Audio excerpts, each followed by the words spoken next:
Hélène Clément Pitio, bonjour et Bonjour merci Kamal, d'avoir je suis accepté. ravie de vous retrouver. Ça me fait toujours plaisir de partager les analyses avec vous.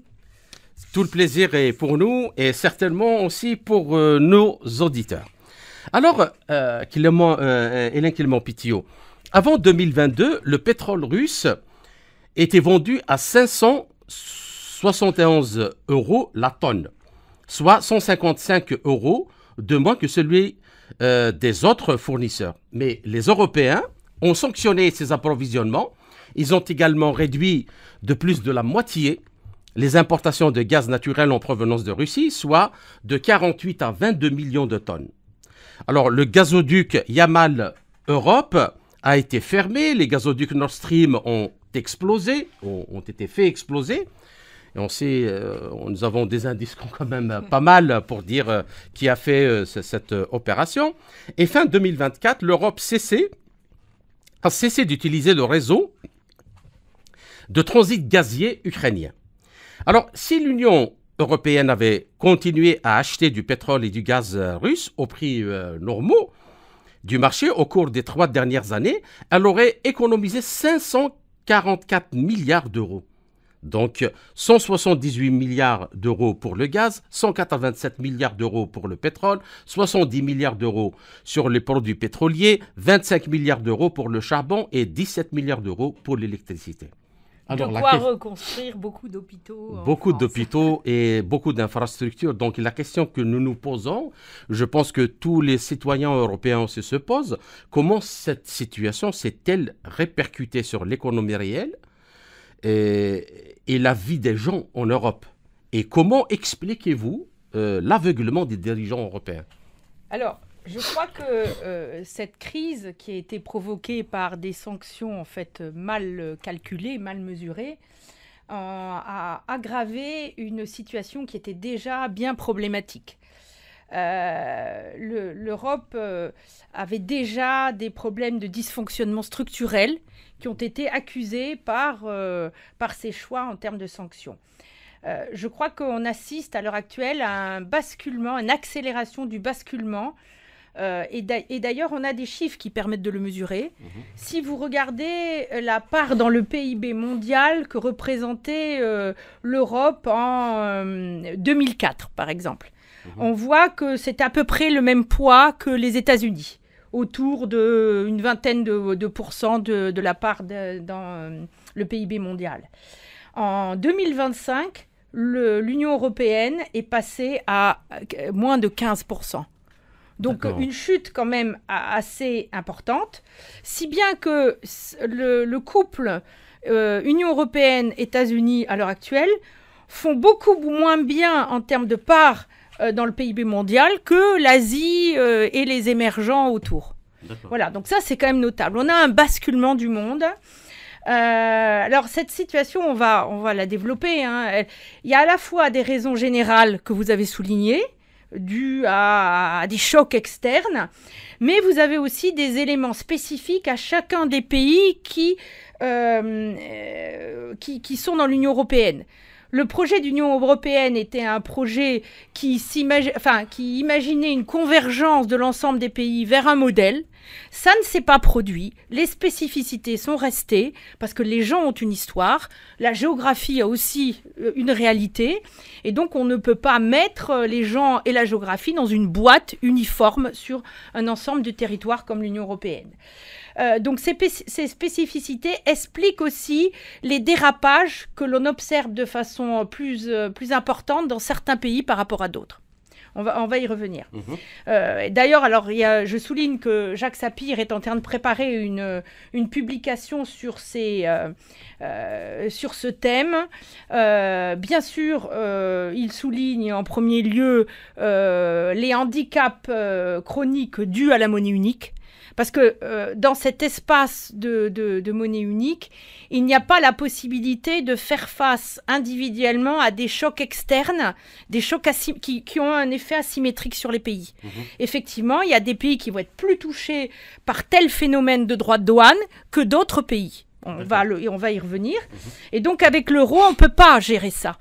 Et donc, c'est des coûts qui s'accumulent. En France, on peut estimer qu'on a quasiment chaque année à peu près 3 points de PIB qui disparaissent par les contraintes imposées par la monnaie européenne. Voilà. Quasiment 3 points. Ça se mesure assez facilement en comptant les aides compensatoires que doivent faire l'État aux entreprises, aux grandes entreprises, pour maintenir une pseudo-compétitivité. En revanche, l'Allemagne était jusqu'à présent bénéficiaire de la situation et en a bien profité, disons. Et là, je pense que les temps semblent un peu se modifier pour la situation de l'Allemagne. Et on va voir ensemble quels sont les éléments de cette modification. Vous soulignez un autre point aussi sur lequel je voudrais revenir.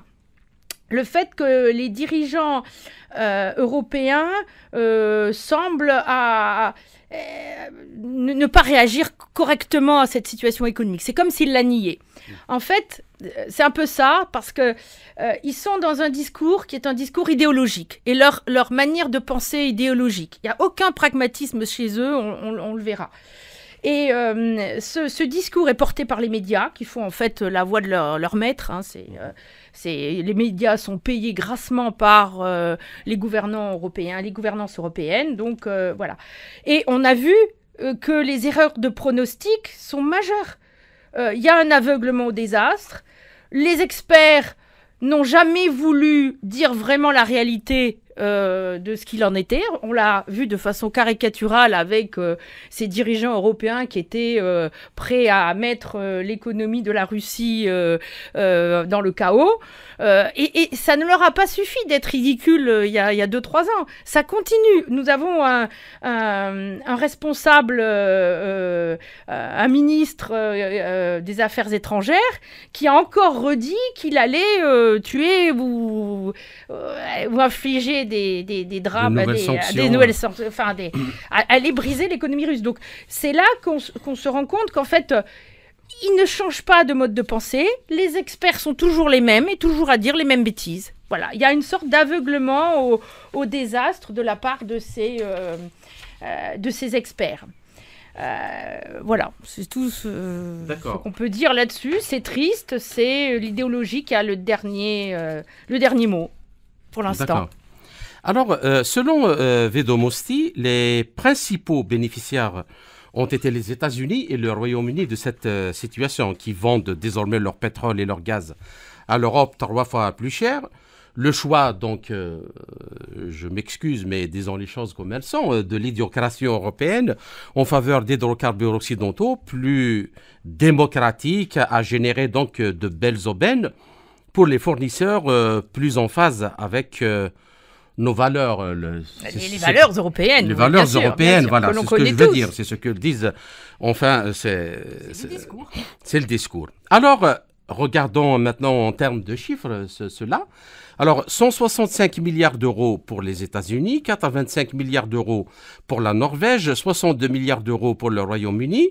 Alors, tous ces revenus supplémentaires ont quitté donc les poches des Européens. Ils sont allés directement à l'étranger. Quelles sont les sociétés? La première, ExxonMobil, donc états-unienne, plus de 231 milliards de dollars. Shell, la Royal Dutch Shell, au Royaume-Uni, plus 209 milliards de dollars. Et BP, aussi au Royaume-Uni, plus de 200 milliards de dollars. Donc, en réalité, les dirigeants européens, la question aussi qu'on se pose, ont-ils ruiné leurs entreprises, leurs artisans, notamment les boulangers par exemple en France avec la cherté de l'électricité, et leurs citoyens pour enrichir les multinationales pétrolières anglo-saxonnes? Alors vous le montrez très bien, mais ce que je dois vous dire, c'est que ce n'est pas nouveau. C'est une tendance qui s'est fait jour de façon même tout à fait ouverte, avec totale impunité. Si vous regardez durant la période de la crise Covid, il s'est avéré que nombreux sont les conflits d'intérêts qui se sont exposés au grand jour, avec le scandale des SMS de la présidente de l'Union européenne et du PDG de Pfizer, dont on n'a toujours pas le fin mot de l'histoire. En revanche, les contrats en milliards d'euros, eux, ils ont bien été passés et les vaccins, la population il y a eu des pressions importantes pour les vaccinations et il semble même que tous les stocks commandés et achetés à des prix astronomiques n'ont pas pu être utilisés. Donc un gaspillage de façon évidente. Mais on peut remonter encore plus loin. Il y a aussi le scandale de l'affaire Alstom. La vente qui avait soulevé bien des questions sur les manipulations qui ont eu lieu. On a emprisonné un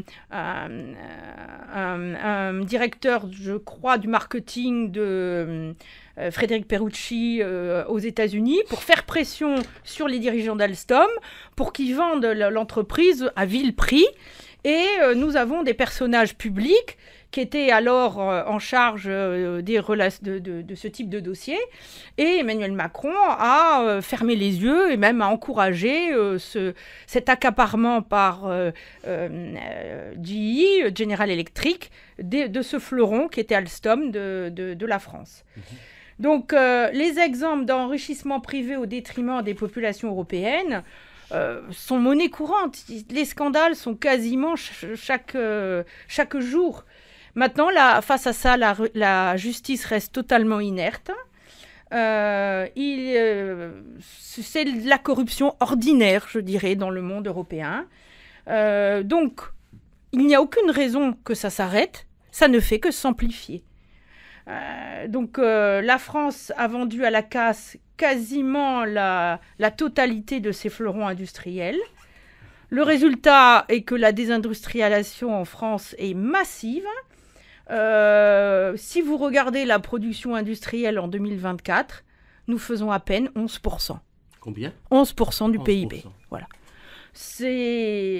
Quand on parle d'un modèle qui rentre dans un schéma de paupérisation où on devient la périphérie du monde, voilà. Mais ça se voit dans les chiffres, ça se voit dans la mentalité.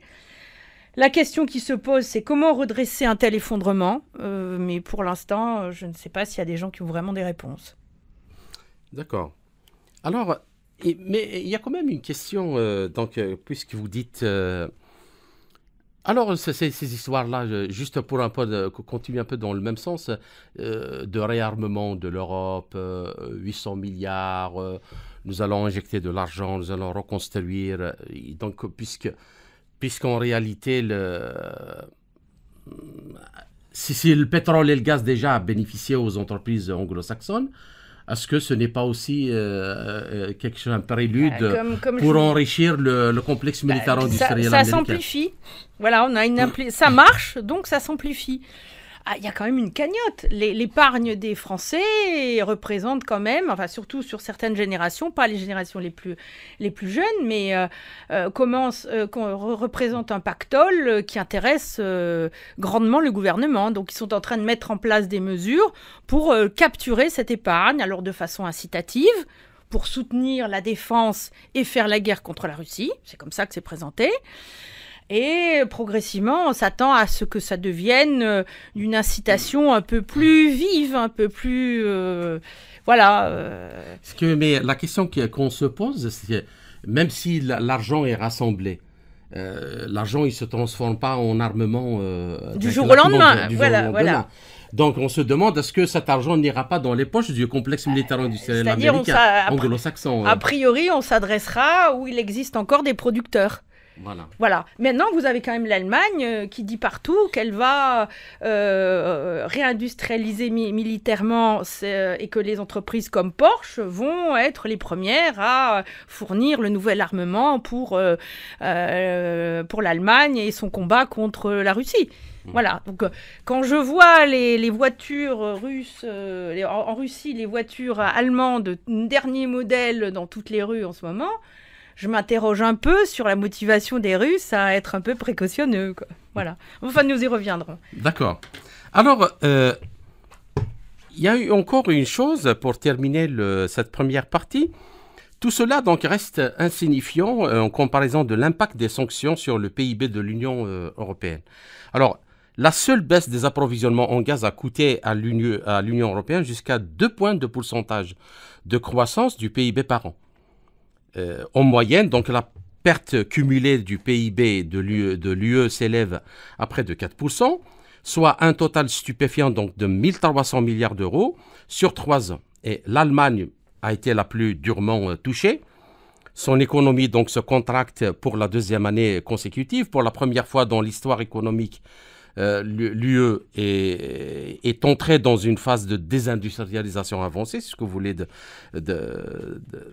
spécifier. Alors, la production industrielle a chuté de 1% en 2023 et de 2,5% en 2024. Et dans certains secteurs, comme la sidérurgie, la chute a été tout simplement catastrophique, à moins 18%. Pour fabriquer des armes, ça va être problématique. Voilà. Et alors, et là, donc, l'électricité de l'UE coûte encore 3 fois plus cher qu'aux États-Unis, le gaz 5 fois plus cher, même si donc, les dirigeants voyaient la lumière et changer de cap aujourd'hui, la situation ne pourrait pas s'améliorer. Donc, c'est une affaire d'économie réelle, pas sensiblement avant 2030.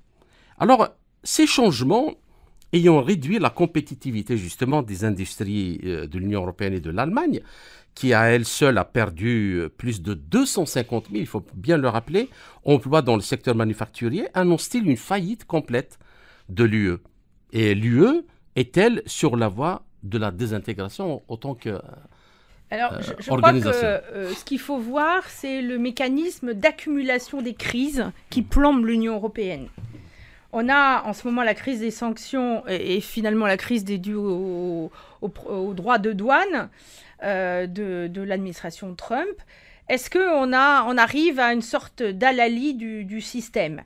Alors, ces sanctions, en fait, faut quand même rappeler, elles ont été imposées par l'Union européenne à la Russie.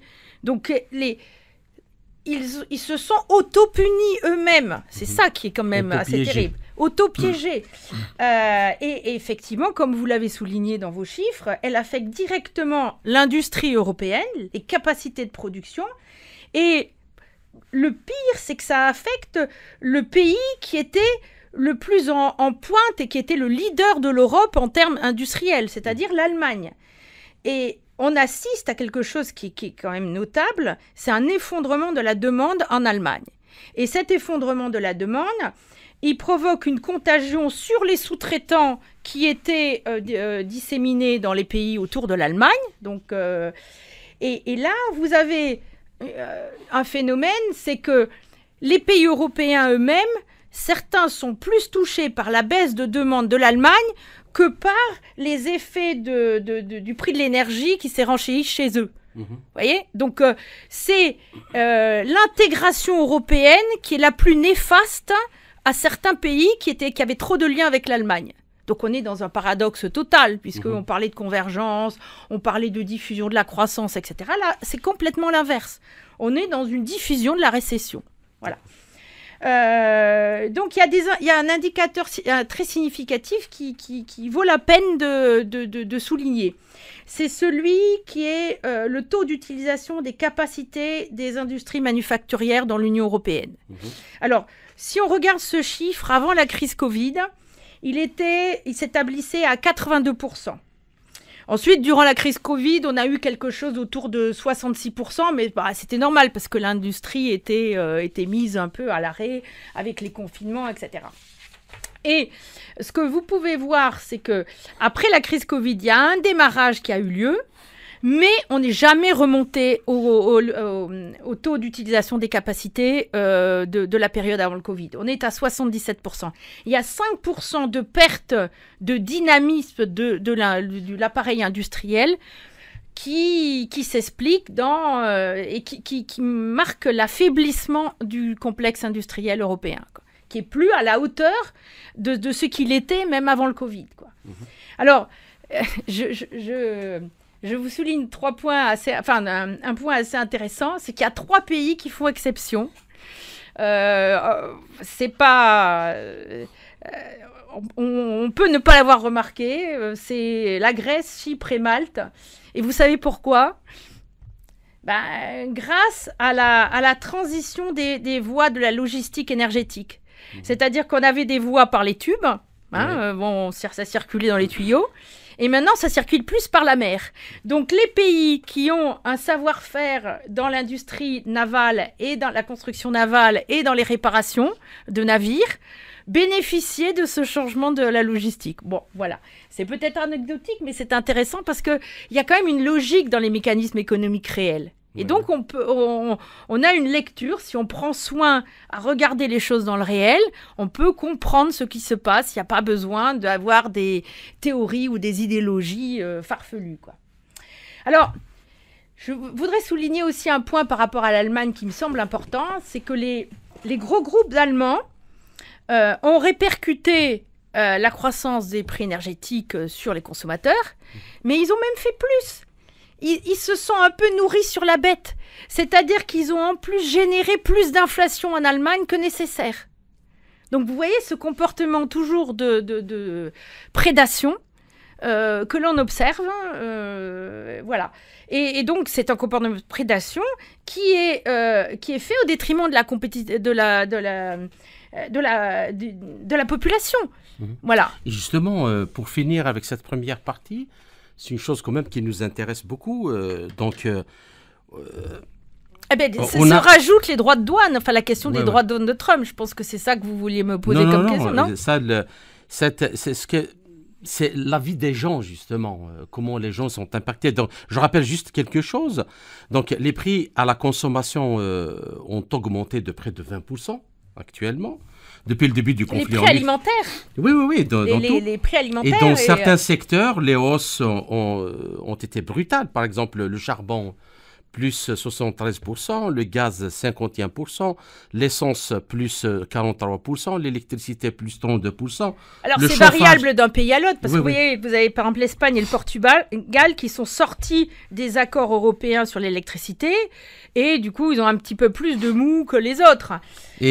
Donc juste pour terminer, le chauffage plus 54%, les billets d'avion par exemple, plus 40%. Alors, il y a une paupérisation. Les gens, comment ils vivent ça ? Eh bien, ils acceptent la paupérisation. Voilà, alors ils ont... Vous avez à partir du moment où ils se sont presque tous fait injecter n'importe quoi, ils acceptent tout, quoi. Voilà, il y a un phénomène sur les mentalités qu'on... Mais il y a une augmentation de la pauvreté, de la paupérisation. Elle se voit partout, la pauvreté. Et les gens sont vraiment... gris. Je parle pour la France. Je pense qu'il y a des pays comme l'Italie, par exemple, où il y a une cohésion familiale beaucoup plus forte. D'ailleurs, Emmanuel Todd est le premier à le souligner, ce genre de choses. Il y a des disparités aussi qui sont liées à la Constitution et au rapport à la famille, voire à la religion dans les pays européens. Donc on retrouve tous ces éléments. Mais je voudrais rajouter quand même une chose sur l'autre crise qui approche, c'est celle liée aux droits de douane imposés par l'administration Trump. Pour l'industrie allemande, c'est vraiment un choc de plus. Un choc de plus qui la met un peu en porte-à-faux. Et il faut savoir qu'en revanche, pour l'industrie française, disons que ce serait peut-être un moyen de rétablir une pseudo-compétitivité vis-à-vis de l'Allemagne, parce qu'en matière de luxe, c'est pas les prix, c'est pas l'accroissement des prix qui joue, au contraire, même plus un bien est cher, plus on a envie de l'acheter. Voilà. De toute façon, c'est une seule catégorie de mais clients qui achètent ces produits. Mais en France, c'est très important quand même dans les échanges commerciaux. Et puis, vous avez avec les États-Unis, la France fournit des moteurs de fusée. Pour l'instant, les États-Unis n'ont pas tellement de substituts dans les fournisseurs, quoi. Ils vont pas s'adresser aux Russes pour la fournir. Enfin, on sait jamais, mais bon, à ma connaissance. Donc voilà. Donc il y a une sorte de marché captif qui fait que la France est moins exposée aux menaces des droits de douane. Voilà, donc c'est pour le souligner un petit peu. Maintenant, cette question d'effet d'annonce des Allemands pour un redémarrage de la production militaire au sein même des usines de production de voitures, comme je vous l'ai dit, j'espère que les Russes réfléchiront à donner de l'argent à à une industrie qui va mettre en place de nouveau des chaînes de montage de tanks ou de bombardiers pour bombarder la Russie, quoi. Voilà. Enfin, au moins dans l'idée. Il y a quelque chose d'honteux à ça. Donc j'espère que le 9 mai fera réfléchir beaucoup de Russes, parce que je dois dire, je suis affolée quand je vois toutes ces voitures neuves allemandes, partout, dernier modèle, des gros cylindrés, des cabriolets, partout à Moscou. Je trouve ça assez indécent. D'accord. Ben, j'espère que votre appel sera entendu. J'espère. Sera entendu. Et donc, juste aussi pour clôturer donc, sa première partie, est-ce que le chômage a augmenté durant cette période dans les pays européens, ou en France par exemple? Alors, les chiffres, il semble que ça ait un peu augmenté. Mais quand ça commence à augmenter dans les chiffres, vous pouvez vous dire que la réalité est pire. Parce que les chiffres, quand même, ils nettoient bien tout ce qu'il faut. Oui, c'est sensible. Vous avez énormément de difficultés pour les jeunes de trouver du travail. Et ils sont dans des situations, la plupart, alors c'est variable d'une région à une autre, mais ils sont dans des situations de dépendance extrême vis-à-vis des quelques subventions que les États vont donner. Voyez. C'est-à-dire ils sont tenus par la réception du RSA, par les aides sociales, etc. Et ça, vous avez une population qui est captive, et principalement la jeunesse est captive de ce rapport à l'État pour pouvoir vivre. Parce que le travail, c'est difficile à le trouver. Et en plus, maintenant, ça se greffe des problèmes qui sont liés à... Vous ne pourrez plus rentrer dans certaines zones des villes si vous avez une vieille voiture. Et les jeunes, en général, quand on s'installe ou on peut pas prendre un crédit pour acheter le dernier modèle de la voiture électrique, quoi. Donc là, c'est les gens qui ont le plus grande difficulté à trouver du travail. On leur met encore une pression supplémentaire pour les coincer chez eux devant leur télé à recevoir le RSA. Et vous avez des régions entières où vous avez des villages qui sont... vous avez des zombies drogués qui se baladent dans les villages avec leurs chiens. Alors, on les appelle les punks à chiens, mais c'est dramatique. C'est dans le sud de la France, je dois dire, qui est ma région. Je suis affolée quand je vois ce qui s'y passe. Nous allons passer un peu aux enjeux géopolitiques et géoéconomiques qui viennent se greffer justement sur toute cette situation interne de l'Europe. Alors, les droits de douane de Trump ont provoqué une telle hystérie parmi les dirigeants européens. Alors, en fait, tous les business plans de l'Europe reposaient sur les exportations vers les États-Unis et le Royaume-Uni. Et pire encore, une part croissante de ces exportations est fabriquée en Chine aussi. Il faut bien le rappeler.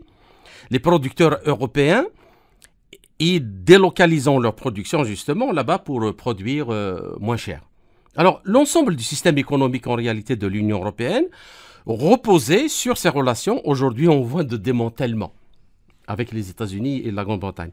Alors, au total, cela ressemble à la tempête parfaite pour l'Europe, encore largement gouvernée par les mêmes oligarchies, disons, coloniales et parasites, dissimulées derrière leurs serviteurs visibles comme Ursula von der Leyen, on peut rajouter aussi Macron, Keir Starmer, Radek Sikorski et autres. Et alors que ces dirigeants semblent perdre sur tous les fronts économiques et géopolitiques pour préserver leur pouvoir et leurs privilèges, ils devront s'efforcer d'empêcher l'éclatement de soulèvements populaires, voire de guerres civiles. Ça, c'est avec ce qui peut... Si l'on fait peut-être un peu une translation en arrière par rapport à ce qui s'est passé dans les années 30, on ne le souhaite pas, mais c'est ce que les gens redoutent le plus. Alors, ma question, au cours des prochains mois et des prochaines années, assisterons-nous donc à une accélération des efforts sur des programmes tels que l'identité numérique, la censure, les politiques de neutralité carbone, l'aide médicale pour l'euthanasie, ce que vous avez tout à l'heure m'avez bien expliqué. Donc, les attaques contre les partis d'opposition et leurs dirigeants, y compris les emprisonnements et voire peut-être les assassinats, et l'introduction d'une monnaie numérique, de banque centrale pour l'Union européenne. Par exemple, sur la question des politiques, ce que nous avons vu, par exemple, en Roumanie, en excluant l'ingérence Georges Jusqu'au, c'est quand même... Oui, alors, ce qui est intéressant à l'heure actuelle, c'est que tout ça, ça se donne à voir. Et donc, vous avez raison, vous avez passé en revue le programme, si je peux dire, eugénisme, ségrégation... vous avez des zones qui sont interdites aux pauvres, hein, quasiment. Les ZFE, comme on les appelle en France, ça revient à ça. Puisqu'il va être impossible de se déplacer dans des grandes villes pour des habitants qui n'ont pas la voiture de moins de 5 ans, par exemple. Vous avez aussi toutes les atteintes dans le sens de la destruction des familles, les incitations à la stérilisation des enfants dans les écoles. Sous le vocable diversité, possibilité de changer de sexe, etc. Donc dès la maternelle, dès l'école primaire, vous avez une sorte de normalité qui est imposée aux familles et aux enfants sur la possibilité de décider si vous allez être un homme ou une femme. Mais bien évidemment, derrière ce progressisme, comme tel qu'il est présenté, il y a la question de la stérilisation. Voilà. Alors, donc, vous avez aussi ce dont j'ai parlé tout à l'heure, la volonté de capter l'épargne, qui est quand même une sorte de trésor qui attire beaucoup les gouvernants, en particulier en France. Et sur ce point, vous avez vraiment aussi la fiscalité qui devient confiscatoire, qu'elle soit directe ou indirecte. Vous avez les captations de patrimoine qui sont majeures via les mécanismes de droit de succession, qui ne s'appliquent pas du tout de la même manière en Italie, en France, en Allemagne. Voilà. Donc là aussi, les Européens sont placés dans une espèce de moulinette à géométrie variable avec des doubles standards partout. Et c'est quand même particulièrement, je dirais, plus qu'émotionnel, ça les met dans des situations de stress qui sont quasiment un peu recherchées, parce que comme ça, on contrôle les gens quand qui perdent les repères. Ensuite, vous avez abordé la question du contrôle des transactions via des monnaies numériques. Effectivement, c'est dans les programmes de la Banque Centrale Européenne. Le gouverneur de la Banque de France, Villeroy de Galhau, a même demandé ce qu'il y ait une accélération du processus qui devrait se dérouler, qui devrait être amorcé à l'automne. Mais on sait déjà que la Hongrie a, pour sa part, annoncé qu'elle dirait non à tout ce qui était suppression du cash. Voilà. Donc il y a quand même commence à y avoir des pays qui voient le danger parce que ça va être une surveillance totale. Voilà. Une surveillance totale et la possibilité de censure systématique. Parce que si vous écoutez le discours de l'Union européenne et des dirigeants là, que vous avez cités, c'est une gouvernance par la peur. C'est-à-dire qu'il va y avoir une menace permanente sur les populations. Et on le voit, même sur les dirigeants des autres pays. On leur a interdit d'aller fêter les 80 ans de la fin de la Seconde Guerre mondiale en leur disant qu'ils allaient avoir des sanctions, etc. Donc, c'est-à-dire que l'Europe, elle, naturellement, elle trouve, pour ce qui correspond aux valeurs européennes, c'est d'aller fêter le 9 mai à Kiev avec les bandéristes. Vous voyez, on est quand même dans un monde à l'envers, quoi. Les atteintes pour les partis d'opposition, alors je crois qu'il faut quand même souligner que les partis d'opposition sont muets. On ne les entend pas face à cette déferlante antidémocratique. Alors, comme les citoyens, ils ont peur des représailles. Le courage n'est pas une valeur partagée. Certes, il y a des condamnations judiciaires qui semblent arbitraires ou du moins à double standard. Ça, c'est monnaie courante. Je dois dire qu'on a même assisté à des tentatives d'assassinat. Il y a dans l'été, il y a eu c'est Fico qui a été blessé et qui s'est remis un peu difficilement. Voilà, mais moins connu. ça a été... un commissaire européen a menacé le Premier ministre de Géorgie de se voir appliquer la même punition que Fico si jamais il ne retirait pas une loi votée par le Parlement géorgien sur les agents étrangers. Alors, bien évidemment, comme il a eu l'intelligence de faire connaître cet événement, cette conversation téléphonique avec un commissaire européen, ça a joué l'effet inverse. C'est quand même la population s'est réveillée, si vous voulez. Et donc, son parti a été réélu. La présidente qui était au service de l'Union européenne a été a dû partir en décembre. Mais il y a quand même eu cette violence qui ne se cache plus en nous. C'est tellement évident que maintenant, menacer les gens devient une normalité. Vous fliquez les gens, il y a des stratégies d'intimidation permanentes, et ça touche toutes les tranches de la société. Je crois que ce que les gens essaient de provoquer aussi, ce que le gouvernement essaie de faire, c'est un phénomène de peur tel que les gens vont se dénoncer les uns les autres. On a assisté à ça pendant la période de Covid. Et ça rappelle étrangement les temps de l'occupation nazie en France. Si on se rappelle des discussions qu'on pouvait avoir avec nos grands-parents, on a l'impression qu'ils ont vécu dans ce monde déjà. Voilà.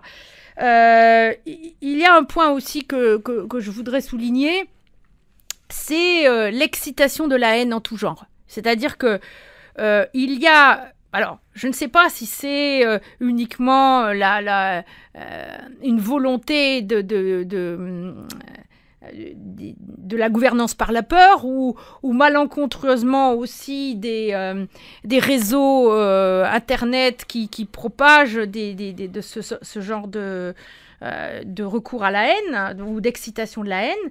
Mais en fait, vous assistez quand même à ce que vous avez des oppositions entre les générations, entre les retraités et les non-retraités, entre les religions, entre les communautés.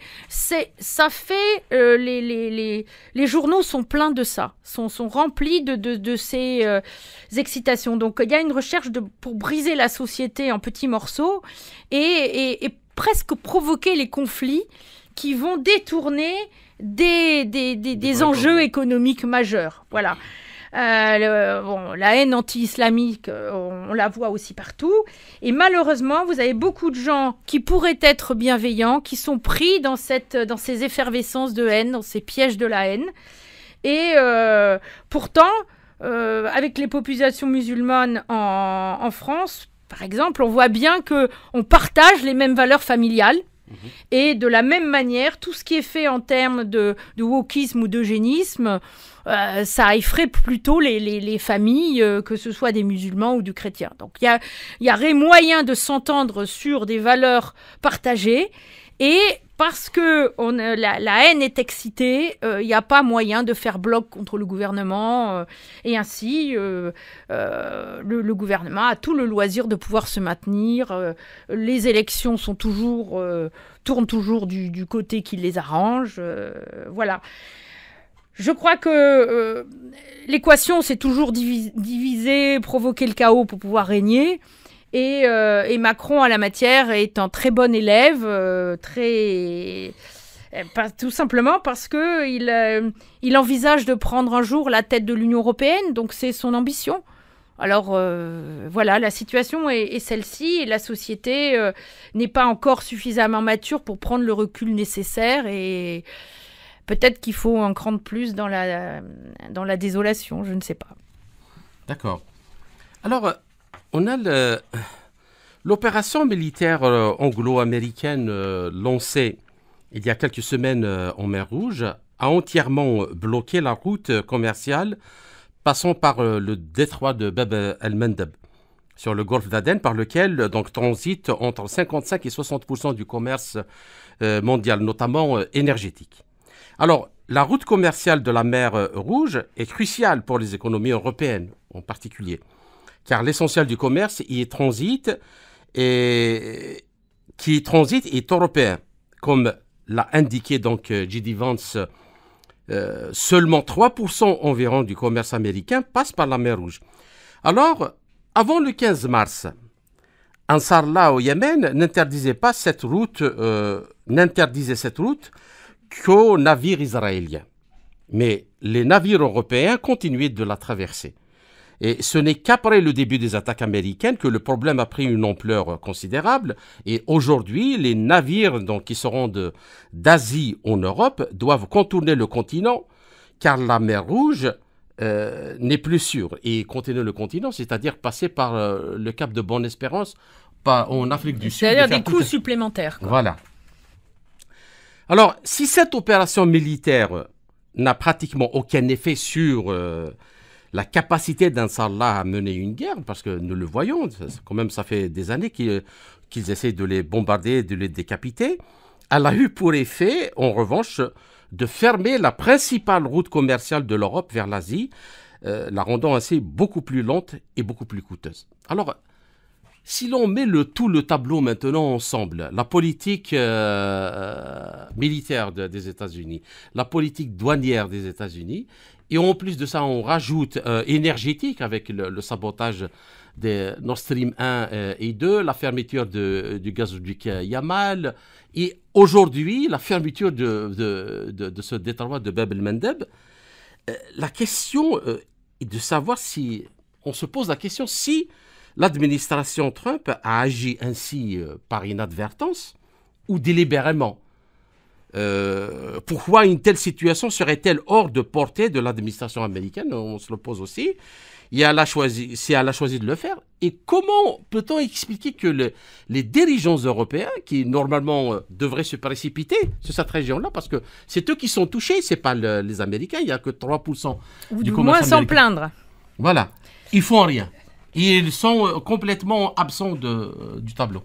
Alors, on présente les choses habituellement en disant Trump a dans le viseur la Chine parce qu'il y a une concurrence entre la Chine et les États-Unis. Possible, mais de plus en plus, personnellement, je me pose la question si dans l'administration Trump, ce qui est dans le viseur, c'est pas surtout l'Europe. Mmh.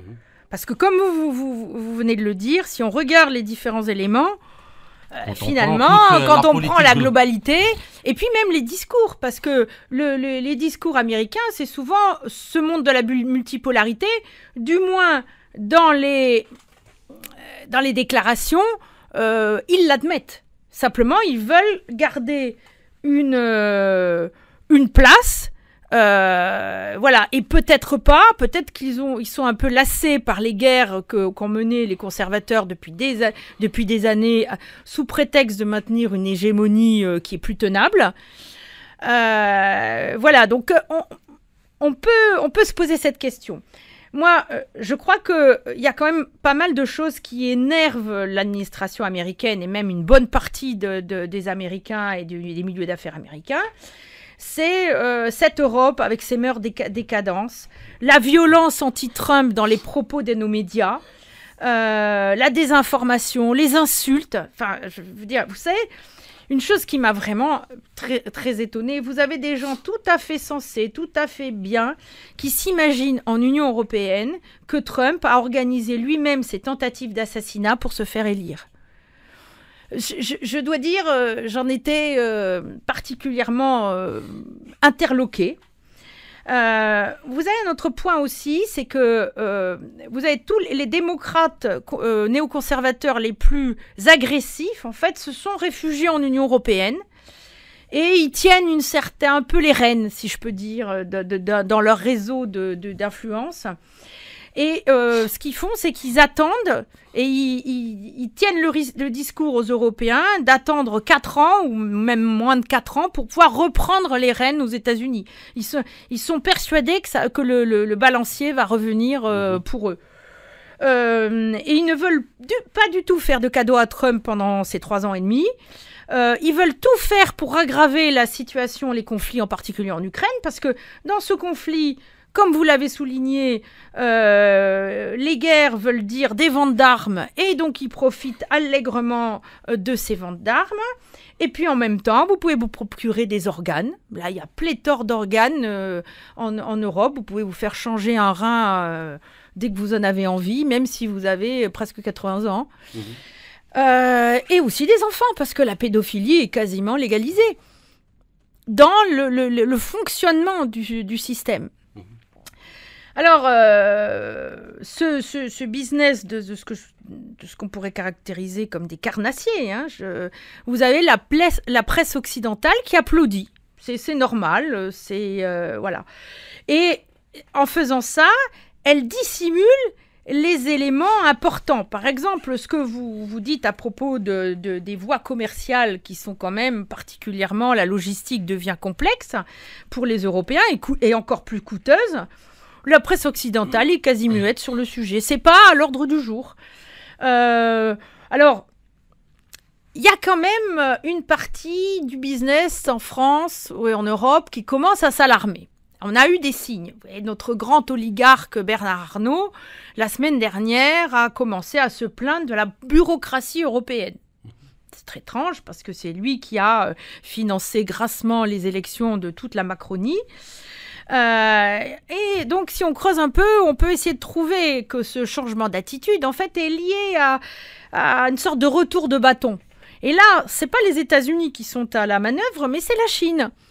En effet, il y a une campagne de presse qui a été menée en Chine vis-à-vis des clients du monde entier de l'industrie du luxe française pour montrer que, en fait, il y avait eu des accords secrets, mais qui devaient maintenant être ouverts, enfin plus expliquer aux consommateurs que beaucoup de produits, voire même la majorité des produits du luxe français, étaient fabriqués dans les usines en Chine, au même titre que ce qui était considéré comme de la contrefaçon. Par là même, on se rend compte qu'un sac qui est fabriqué, par exemple, à un coût de 40 €, il va pouvoir être vendu avec les marques adéquates à 600 €. Donc, voilà. Et ça a quand même un peu agité les esprits du monde des consommateurs, voire même des populations dans l'oligarchie mondiale qui seraient intéressées à ces achats. Et donc, le titre des entreprises de Bernard Arnault, du groupe LVMH, a chuté. Et il semblerait qu'au moins, de point de vue des chiffres, virtuellement, Bernard Arnault y ait perdu 65 milliards en l'espace de moins d'un mois. Donc, ça fait mal. Et on comprend que le business commence à s'agiter. Alors, voilà. Est-ce qu'en Russie, le business français essaie de redémarrer et s'agiterait aussi ? Peut-être on pourra voir ça à une prochaine épisode de notre rencontre. D'accord. Alors, une dernière question, Hélène Clément-Pétillot. Avec Donald Trump, et vous avez déjà un peu expliqué la chose, il est clair que la place de l'Europe, en particulier les États membres de l'OTAN, et l'Union européenne en tant qu'organisation, sera celle d'une périphérie géopolitique qui doit être capable d'assurer sa défense en se fournissant principalement, s'il est possible, peut-être même voir ce qui est calculé, en armement américain et en s'alignant sur les priorités géopolitiques US. Ça, nous le voyons d'ailleurs dans les déclarations de Marco Rubio, qui, même si, soi-disant, il admet comme un état de fait, pas comme une politique, la multipolarité, mais la multipolarité tout en ayant l'Europe sous leur botte. L'Europe ne va pas exister pour les Américains comme un pôle à part entière, mais il sera sous la domination américaine. Alors, la Russie reste donc un adversaire contre qui les Européens devraient faire front afin de permettre à Washington de se concentrer sur la Chine. Donald Trump n'aidera pas les Européens à regagner leur souveraineté et leur indépendance géopolitique. L'intérêt des États-Unis sous la nouvelle présidence Trump est de chercher à faire porter aux Européens, de l'OTAN en particulier et de l'Union européenne, le fardeau de leur politique de déstabilisation et leur transférer la responsabilité soi-disant d'endiguer ou de refouler la Russie, c'est-à-dire la poursuite de la vassalisation. En fait, ils sont mis au défi des crises qui ont été provoquées par les États-Unis. Des Européens, donc c'est une manière de ne pas assumer ces problèmes, Absolument. mais en même temps, ils le disent. Ils disent, c'est pas nous, ce sont les démocrates.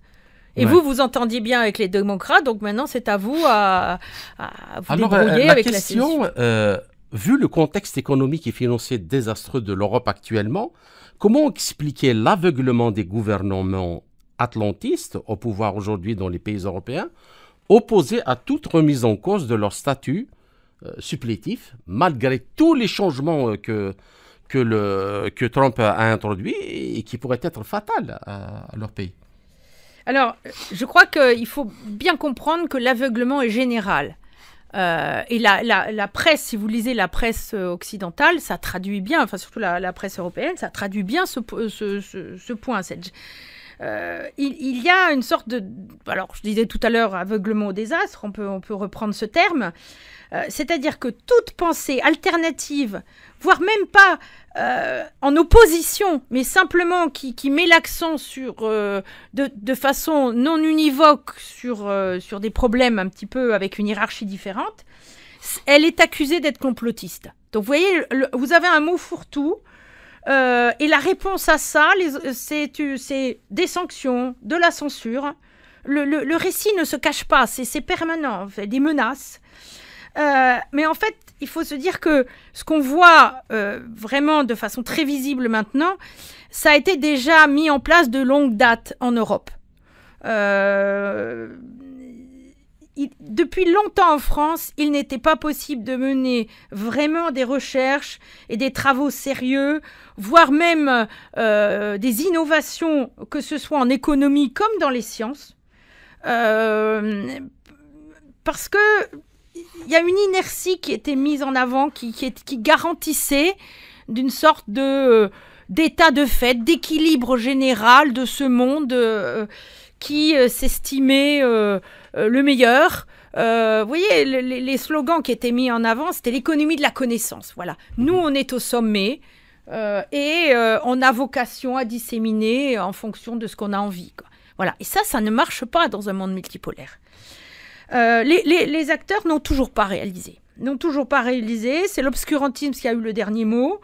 D'un point de vue, il y a encore des gens qui s'imaginent que la santé en France, c'est merveilleux, alors qu'on a des taux de...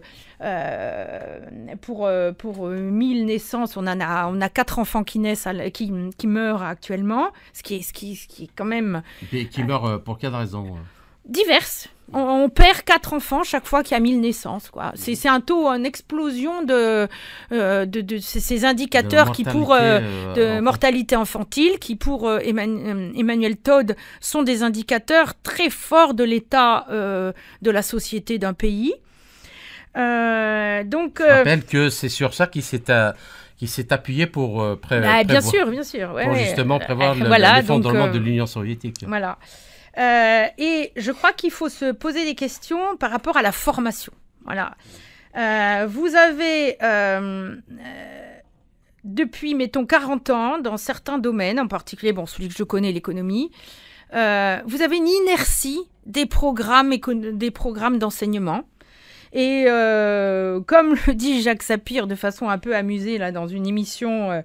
dans un média alternatif, une émission d'Alexis Poulain, on fabrique des jeunes vieux, puisque on éduque des jeunes avec des concepts économiques vieillis, qui n'ont plus rien à voir dans la société dans laquelle on vit. Vous voyez, on leur parle d'équilibre général, alors que je cherchais l'équilibre à l'heure actuelle dans un monde où l'incertitude est radicale. C'est pour ça que tous ces gens ont cru quand on leur disait l'économie russe va s'effondrer. Voilà, on a...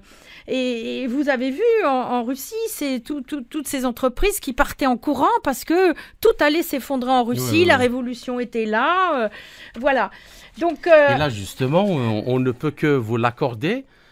Comment ça se fait que même les entreprises et leurs spécialistes et leurs stratégistes qui étaient là n'ont pas vu que c'est ça, c'est les erreurs des experts qui en fait se complaisent à raconter ce que les gens ont envie d'entendre. Vous voyez, c'est la culture de l'inertie.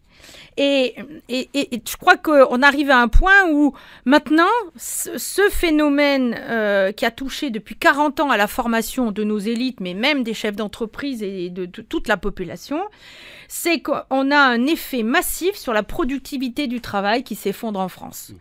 Et les chiffres sont catastrophiques. D'ailleurs, c'est magistral parce que par rapport aux autres pays européens, on a même du mal à comprendre pourquoi la France est aussi touchée. On a perdu 8,5 points de productivité du travail en l'espace depuis avant le Covid. Et d'une certaine manière, comme vous le dites, vous l'avez vu ici, vous avez vu ces entreprises, les dirigeants de Renault, de Danone, d'EDF, d'Alkia, qui sont partis à la course, qui ont laissé tout ce qu'ils avaient acquis, tous les efforts effectués depuis des années en pâture, puisque l'économie russe allait s'effondrer. Tous ces dirigeants, ils croyaient dur comme fer. Même la chambre de commerce franco-russe croyait dur comme fer à ces bêtises. Rares sont ceux qui savent tenir le cap dans le vent fort, c'est tout ce qu'on peut dire. Et vous voyez, ce que je trouve très attristant, c'est que en France, on a quand même des navigateurs, on a des gens qui savent naviguer au large, des jeunes qui sont formés sur des bateaux de course, tout ça, qui savent. Et là, on a des chefs d'entreprise qui n'ont pas la capacité de tenir le cap. Donc, si je peux penser à une chose qui peut-être soulagerait notre économie, ça serait peut-être de mettre à la tête du pays ces gens qui ont le courage de traverser les mers. De braver les vagues. C'est-à-dire des jeunes qui ne sont pas peureux. Voilà, c'est eux qui mériteraient d'être à la tête de nos entreprises et de nos États. Voilà, ça sera mes derniers mots, mais j'y crois. D'accord. Alors, chers auditeurs, notre entretien arrive à sa fin. Hélène Clément-Pétillot, je vous remercie pour tous ces éclairages et toutes ces analyses. J'espère vous retrouver dans les quelques semaines à venir dans un autre entretien pour traiter d'un autre sujet. Merci encore une fois et à très bientôt. Merci Kamal, c'est toujours avec plaisir que je viens vous retrouver. Merci beaucoup.